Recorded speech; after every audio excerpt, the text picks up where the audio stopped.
Oi gente, tudo bem? Eu vou trazer para vocês aqui as impressões que eu tive do livro Mindset, a nova psicologia do sucesso, da autora Carol Dweck. A proposta da autora basicamente é falar que como as nossas crenças individuais e nossas crenças limitantes podem trazer efeitos profundos para as nossas vidas. A autora acredita que muito daquilo que nós acreditamos fazer parte da nossa personalidade, na verdade, é um mindset fixo, que pode ser mudado e pode ser trabalhado ao longo do tempo, desde que nós tenhamos o interesse em procurar melhorar e procurar progredir. Então a autora acredita que a personalidade não é algo arraigado e imutável, que não pode ser mudado nunca, como muitas pessoas falam. A personalidade do fulano é assim, ele não tem jeito. Não, a autora acredita que por meio do pensamento a pessoa pode conseguir passar a ter um mindset de crescimento e procurar mudar na sua vida aquilo que não está sendo exatamente o que você gostaria que fosse para você. Então ela cita diversos exemplos, a boa parte do livro é citando exemplos sobre pessoas que foram muito bem sucedidas no esporte, na indústria automobilística, na indústria de alimentos, em várias empresas de sucesso, pessoas que por meio do pensamento passaram a ter um comportamento diferente, agir de maneira diferente para obter o sucesso. A autora, em momento nenhum, ela quer dizer que a pessoa de mindset, de crescimento, é aquela pessoa que acredita piamente que tudo na vida dela vai dar certo, que ela é o máximo, que a vida é maravilhosa e que nada dá errado, que ela tem talento. Não, pelo contrário. A autora coloca de uma maneira bem clara que o mindset de crescimento é quando você busca as dificuldades, você enxerga as dificuldades e por meio delas você consegue superá-las, porque a vida traz obstáculos, qualquer caminho que a gente siga tem obstáculos. Então o mindset de crescimento é você conseguir passar por essas dificuldades, por esses problemas e conseguir obter o resultado que você quer no momento devido para você. Essa parte do livro eu achei bem interessante porque ela é um pouco até motivacional. Ela mostra que as pessoas, quando fazem um planejamento para conseguir um determinado resultado lá na frente, esse resultado vai chegar de uma forma programada, organizada. Uma pessoa que quer obter um resultado bom físico, né, na estética, ela sabe que tem que ter uma alimentação boa pela vida toda, tem que fazer atividade física. Isso é um planejamento. Da mesma forma, quando você estuda para um concurso, você não estuda para a prova, você estuda até passar naquela prova que você quer, né? Você sabe que você vai ser reprovada em alguns momentos e até chegar no seu objetivo. Então, assim, a autora coloca isso de uma maneira muito construtiva, muito positiva, mas o ponto que eu quero chamar a atenção aqui é que muitas vezes, para que as pessoas se livrem dessas crenças individuais e dessas crenças limitantes, elas precisam passar por um processo de individuação, por um processo, por exemplo, de psicoterapia, porque as pessoas precisam entender por que em determinadas situações surgem para elas alguns sentimentos e por meio desses sentimentos surgem determinados pensamentos que podem vir a atrapalhar muito na vida, sim, mas as pessoas precisam se conhecer para que elas entendam como isso ocorre, para que elas possam tentar mudar para um mindset de crescimento. Então, por exemplo, a gente imagina uma pessoa em um trabalho, tá? Em uma empresa, uma pessoa que fica esperando sempre ser servida pelos outros, fica achando que as suas necessidades têm que ser atendidas sempre por todo mundo. Não interessa a função que ela exerça na empresa. Às vezes é uma pessoa que fica sempre esperando que as coisas sejam resolvidas pelos outros. Ela acha que ela não precisa se dedicar tanto. Essa pessoa tem um mindset fixo, Se ela for fazer, de repente, um processo de individuação, ela vai, de repente, descobrir, por exemplo, que ela foi criada por pais que davam tudo para ela. Sabe, aquele pai e aquela mãe sem limites, que fazem tudo pelos filhos. A criança cresce achando que vai encontrar o príncipe encantado. A criança cresce achando que tudo que ela quer vai ter que ser satisfeito pelos outros. E ela até se torna uma pessoa manipuladora. Mas isso é muito complicado de você perceber no dia a dia se você não trabalha essa questão. Também tá, se nessa mesma empresa, por exemplo, tem uma outra pessoa que é muito tímida, não gosta de ser notada, tá sempre no cantinho dela lá, tem um mindset bem fixo. Essa pessoa, às vezes, se for passar também, né, por um trabalho, por um processo de individuação, ela vai descobrir de repente que, por exemplo, os pais tinham comportamento instável, comportamentos abusivos. Essa criança pode ter sofrido abuso psicológico, abuso físico e, de certa forma, cresceu com aquele sentimento de negligência, de ter sido negligenciada, né? Baixa autoestima, sensação de ser desvalorizada. Então, essa pessoa, e muito provavelmente essa pessoa vai se envolver também na vida dela, amorosa, com pessoas abusivas também, porque ela ligou o amor a esse sentimento de vulnerabilidade. Também há adultos que desenvolvem comportamentos disfuncionais, como, por exemplo, sexo arriscado, compulsão alimentar, distúrbios alimentares, a prática de pequenos furtos. Às vezes, esses adultos estão fazendo isso para chamar a atenção para questões que a família não viu lá atrás, né? Como, por exemplo, os pais que prometem tudo para os filhos e nunca cumprem. Então essa criança foi criada, por exemplo, sempre com descaso, nunca era vista, né? Aquela coisa de estar sempre no limbo, à espera de uma promessa do pai que foi feita e não foi cumprida. Provavelmente vai se tornar uma pessoa que vai fazer escolhas não saudáveis na vida e vai trazer um mindset fixo nesse sentido. Também aquela pessoa que, por exemplo, está sempre buscando alguém para ser dependente, aquela pessoa que no trabalho não consegue desenvolver suas próprias habilidades. De repente, se ela for investigar lá atrás, ela foi criada por pessoas que não confiavam muito nela, que a tratavam com muita fragilidade, sempre dentro de uma bolha de proteção, sabe? Aquela pessoa que não podia dar um passo sozinha. Então ela cresce achando que precisa dessa relação de codependência mesmo, né? E vai com certeza desenvolver um mindset fixo em alguns pontos também. Também, por exemplo, um adulto que não consegue falar, eu não quero, eu não posso, eu não estou disponível nesse momento, sabe? Aquela pessoa no trabalho que ela sempre tem medo de afirmar aquilo que ela quer. De repente, ela pode ter sido educada, criada por pessoas que tinham alguma dependência severa, algum vício, né, de drogas, ou pessoas alcoólatras. E isso com certeza fez com que essa pessoa, quando era criança, tivesse que assumir responsabilidades que não eram para ela naquele momento, né? Elas tinham que cuidar delas, crianças, e de outras pessoas também. Então elas crescem achando que tem que sempre encontrar uma pessoa necessitada para que ela possa cuidar, para que ela possa servir. E isso faz com que ela guarde dentro dela um ódio muito grande, né? Uma raiva muito grande que ela não tinha na época como liberar, como falar para ninguém. Então ela vai se tornar uma pessoa que não consegue se posicionar muito na vida, né? Uma pessoa muito retraída. Então, eu achei interessante citar essas questões, porque são questões que eu acredito que as pessoas precisam tentar enxergar em algum momento, quando necessário, claro.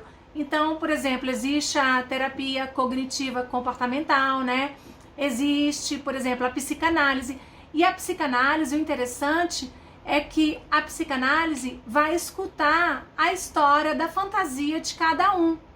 Porque todos nós temos uma falta estrutural em nossas vidas, né? E essa angústia que nós temos, às vezes é um ideal que nós queremos projetar em outra pessoa. E o problema não é projetar em outra pessoa. O problema é quando a gente espera que essa outra pessoa corresponda a um ideal que é nosso. Muitas vezes as famílias formam, mas as famílias também deformam, né? E isso pode trazer consequências sim na vida futura de cada um. E às vezes você vai tentar encontrar um mindset de crescimento e você não vai conseguir, porque você não enxerga isso lá atrás. A autora fala também da questão das escolas, que a cultura da escola precisa ser uma cultura de mindset de crescimento. E essa parte do livro eu gostei bastante, porque realmente dentro das escolas o bullying tem que ser repudiado ao extremo, porque muitas vezes a pessoa que sofre o bullying, ela não tinha um mindset fixo. E a partir do momento que ela é vítima do bullying, às vezes ela passa a desenvolver um mindset fixo, o que é muito ruim e pode trazer prejuízos assim severos na vida escolar da criança, né? Depressão, síndrome do pânico, ansiedade extrema, várias questões que hoje são muito problemáticas, né? E precisam ser trabalhadas, porque quando a criança está sendo vítima do bullying e ela não encontra ninguém em sua defesa, se a escola não atua combatendo isso com as famílias e tudo, a criança ela acredita que aquilo é verdade. Então ela cresce, às vezes, acreditando naquilo que os colegas estão fazendo. E a autora fala também que aquelas crianças que praticam o bullying, elas também não podem sofrer nenhuma espécie de vingança ou de algum tratamento cruel. Elas precisam ser também trabalhadas para que elas entendam que não é uma prática saudável e que isso não pode ser feito. Eu achei interessante, por exemplo, crianças que falam apenas de si próprias, elas têm que ser instruídas que é importante também ouvir o colega, falar do outro, né? Ouvir as experiências do outro. Também, sabe, crianças que, por exemplo, só conseguem fazer piadas ridicularizando os outros, faz piada para que os amigos riam de outro amigo. Isso daí é muito ruim, né? O interessante é desenvolver um mindset de crescimento nas escolas, no sentido de um colega valorizar o outro. Uma pergunta na sala de aula nunca é uma pergunta estúpida, é uma pergunta que tem que ser vista como interessante, que pode ser a dúvida de outras crianças também. Um ponto que eu achei interessante que a autora traz é sobre os pais e os professores, no sentido de nunca mostrar ao aluno que ele está sendo julgado e interpretado. Então, por exemplo, os professores precisam fazer com que o aluno se sinta interessado em perguntar, em questionar e nunca sentir que ele está sendo observado por isso. Essa questão já é muito trabalhada na psicologia, né? Eu trouxe até um trecho aqui de um texto, A Psicologia Pedagógica, do Vygotsky, que eu acho bem interessante. Ele fala sobre essa questão dos professores. Portanto, o professor tem um novo e importante papel. Ele tem de se transformar em organizador do ambiente social, que é o único fator educativo. Sempre que ele age como um simples propulsor que lota os alunos de conhecimentos, pode ser substituído com êxito por um manual, um dicionário, um mapa ou uma excursão. Quando o professor dá uma aula ou explica uma lição, ele assume só em parte o papel de professor, precisamente na parte de seu trabalho, em que estabelece a relação da criança com os elementos do ambiente que agem sobre ela. Mas sempre que expõe apenas fragmentos de algo preparado, ele deixa de ser professor. Então isso eu acho que está muito no sentido de incentivar a criatividade e fazer com que o aluno ande com suas próprias pernas, né? E tenha autonomia em querer descobrir coisas novas. No caso dos pais, os pais nunca, a autora fala que os pais nunca devem elogiar o filho por ele ser, você é inteligente, você nasceu perfeito, elogiar o talento da criança, nunca elogiar a natureza humana, mas sempre elogiar uma conquista, uma vitória. Ah, você fez isso durante um tempo, você conseguiu, parabéns, você se esforçou. Sempre parabenizar o esforço, né? E nunca a pessoa por si só, por ter nascido daquele jeito. E eu acredito, assim, que uma forma dos pais ajudarem muito os filhos nesse momento da vida escolar é, por exemplo, ensinar as crianças a ter foco. E foco não é no sentido de você ficar fixada fazendo uma coisa só, sendo que tem um monte de atrativos em volta. Ensinar a criança que às vezes ela precisa se afastar de objetos que chamem a atenção e focar em uma coisa só de cada vez. Porque não adianta você estar, por exemplo, estudando e do seu lado tem um tablet, tem um celular, na sua frente tem um computador e tem, né, telefone, enfim, as notificações ficam chegando. Então focar é você afastar aquilo que dispersa a atenção da criança para a criança poder se concentrar em uma coisa só. E uma outra questão que eu acho muito bacana de ser trabalhada com a criança é, por exemplo, ensinar a criança que às vezes é preciso discordar das coisas. Não é porque um adulto fala alguma coisa que ela tem que estar sempre concordando. Às vezes ela precisa discordar e dizer por que ela está discordando, colocar a opinião dela de uma forma respeitosa e educada, sem ofender o outro, porque isso vai fazer com que ela se torne um adulto que não fique fazendo elogios vazios também. Porque aquela pessoa que concorda com tudo, ela se torna, às vezes, uma pessoa que vai fazer elogios sem realmente sentir aquele elogio que ela está fazendo. E é muito bom quando a gente faz elogios sinceros, elogios que realmente acrescentam algo na vida do outro. Uma outra parte do livro também que a autora fala é sobre o trabalho, né? Sobre as empresas. Então ela comenta que nas empresas existem muitas pessoas que, por exemplo, que têm mindset fixo, que elas acham sempre que os seus subordinados irão derrubá-la. Elas não confiam na equipe, não confiam nos colaboradores. São pessoas individualistas, autoritárias, pessoas que não oferecem cursos para os funcionários. Sempre quando tem uma promoção, chamam pessoas de fora, não acreditam que os próprios empregados da empresa possam ser capazes de exercer aquela função. Então são pessoas de mindset fixo. E funcionários também que não vestem a camisa da empresa, não querem se dedicar, não procuram saber o que é melhor para a empresa, para a administração, para que eles também tenham um mindset de crescimento. Então a autora traz essas questões que é muito importante a colaboração das equipes, é importante que ofereça cursos para os funcionários. E aí também eu acho muito importante trabalhar aquelas questões que eu falei do autoconhecimento, né, das pessoas poderem entender o que está acontecendo na vida delas que faz com que elas estejam agindo desta forma, né? Tenham esse comportamento. E o que elas podem fazer para que consigam mudar o pensamento sobre isso? Na psicologia, já existem teorias e na administração que trabalham essas questões também, né? Desde, por exemplo, 1945, a teoria comportamental, lá já era falado sobre a cooperação. Tem muito a ver também com a satisfação de cada um no trabalho, porque isso tem que ser visto também. Por exemplo, às vezes dentro de uma empresa, como é que está o clima organizacional? Como é que está a cooperação entre as pessoas? Existe feedback da administração para os funcionários? As dúvidas dos funcionários são respondidas pela administração? Essa questão toda de valorização, né, do trabalho, tudo isso tem que ser sopesado e visto, porque cada um tem a sua particularidade. Também nessa parte da administração, né, no trabalho, é importante citar a pirâmide de Maslow, que Maslow dividiu as necessidades, né, para um bom desempenho profissional no trabalho, uma pirâmide que tem que ser satisfeita.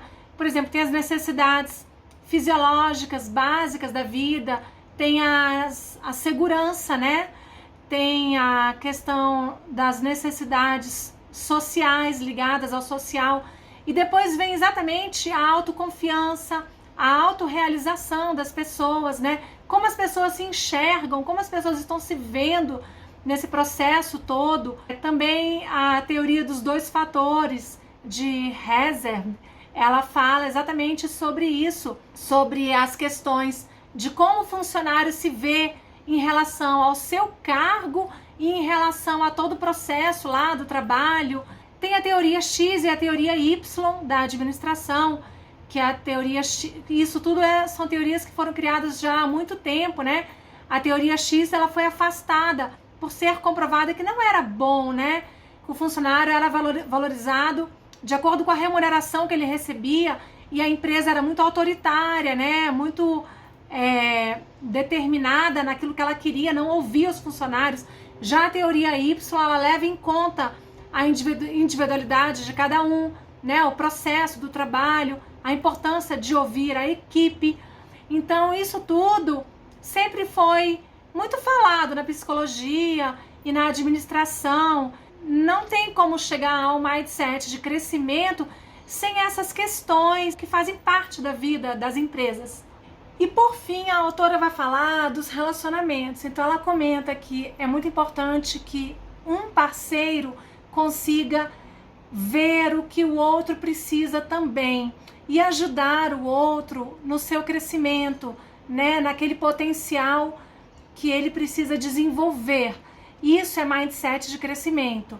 E às vezes os relacionamentos vão terminar e tá tudo bem, porque você não é obrigado às vezes a estar ao lado da pessoa que você não quer, da mesma forma que a pessoa não é obrigada a estar com você.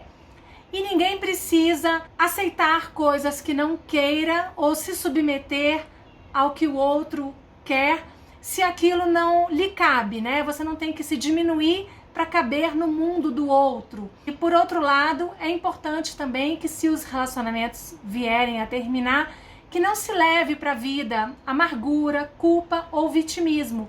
Que é importante a pessoa seguir adiante sem esses sentimentos, trabalhar isso, né? De não se culpar e não culpar o outro. Isso é uma forma de você ter mindset de crescimento também. Sabe uma coisa interessante que esse livro me fez lembrar muito? É uma coisa meio boba de falar aqui, mas me lembrou muito a época da minha infância, que eu pulava corda com minhas amigas. E quando a gente pulava corda, que tinha aquilo de virar foguinho, né? A gente cantava aquela musiquinha. Um homem bateu na minha porta e eu abri. Senhoras e senhores, põe a mão no chão. E a criança ficava esperando aquela corda batendo a hora dela entrar. Ela esperava o melhor momento para ela entrar na corda. E isso me lembrou muito assim a nossa vida mesmo, porque na vida a gente precisa se posicionar em várias situações. É como se essa corda fosse assim, o momento de você entrar em algum lugar e se posicionar. Qual é o melhor momento para você? Não adianta outra pessoa te chamar e outra pessoa falar para você que você tem que fazer isso ou aquilo, como se uma criança falasse, entra agora na corda, entra na corda. Porque só aquela criança que está do lado de fora, vendo a corda bater, ela vai saber que é o momento dela entrar. Então, eu acho que na vida é isso, a gente em vários momentos, a gente vai se pegar tendo um mindset fixo. Porque muitas vezes a gente não está preparado para ter naquele momento um mindset de crescimento. E só nós mesmos iremos conseguir entender o porquê disso e o que a gente pode fazer para melhorar isso, né? E o mindset de crescimento, da mesma forma, muitas vezes nós vamos ter ele naturalmente de uma maneira muito clara nas nossas vidas, porque isso já está bem trabalhado e a gente já consegue fazer isso. Eu acho que não desrespeitando o outro, não ofendendo o outro, não trazendo prejuízo para outras pessoas, é muito importante que isso seja desenvolvido e trabalhado em cada um para saber o seu momento de entrar naquela batida da corda. É isso, gente. Espero que vocês tenham gostado. Até o próximo vídeo. Um beijo para todos. A gente vai se falando. Tchau!